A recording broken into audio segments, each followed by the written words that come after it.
हज़रत अली और मुर्तज़ा रज़ी अल्लाह ताला अन्हु वो शेखैन से महब्बत करते थे, प्यार करते थे, उनसे इख्तलाफ नहीं करते थे, किसी किस्म का कोई झगड़ा कोई तफरीक नहीं थी। ये आज गाली राफजी शिया ये उनसे इख्तलाफ कर रहे हैं। हज़रत अली रज़ी अल्लाह ताला अन्हु के कौल अफ़आल को नहीं मानते। इनका हज़रत अली रज़ी अल्लाह ताला अन्हु से महब्बत का दावा झूठा है और ये कहते हैं हम इमाम जो हमारे इमाम मासूमीन हैं हम उनके कौल और अफ़आल को मानते हैं।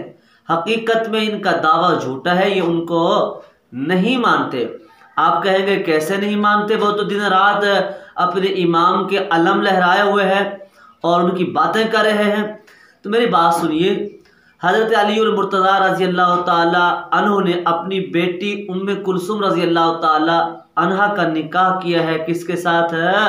हज़रत उमर फ़ारूक रज़ी अल्लाह ताला अन्हु के साथ किया है, जो हज़रत फ़ातिमा के बतन से हुई हैं। अब शियों से कहो ज़रा मान लो, वो नहीं मानेंगे। हालांकि उनकी अपनी किताब फुरू काफ़ी में किताब निकाह बाबु तज़वीज जिल्द सानी में देखें तो मिल जाएगा, और इसी तरह अल इस्तिब्सार में देखें और तहज़ीबुल अहकाम में देखें। ये इनकी बड़ी बड़ी किताबों में ये सारी चीज़ें मौजूद हैं। ये इस बात की दलील है कि हज़रत अली मोहब्बत करते थे, जो रिश्ता हुआ है, प्यार करते थे तो रिश्ता हुआ है। आज दुश्मन को अपनी बेटी कौन देता है? आज दुश्मन को अपनी बेटी कौन देता है? ये सारी चीज़ें जो इनके इमाम हैं और इमाम के कौल से साबित हैं। फुरुक़ काफ़ी उठा लें, इमाम का कौल ना हो, जो सज़ा चोर की वो सज़ा मेरी।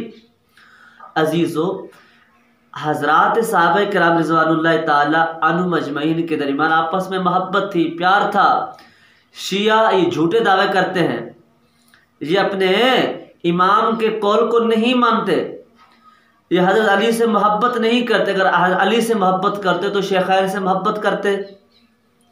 इनके दावे झूठे हैं और अपनी किताबों से ये ला इल्म भी हैं।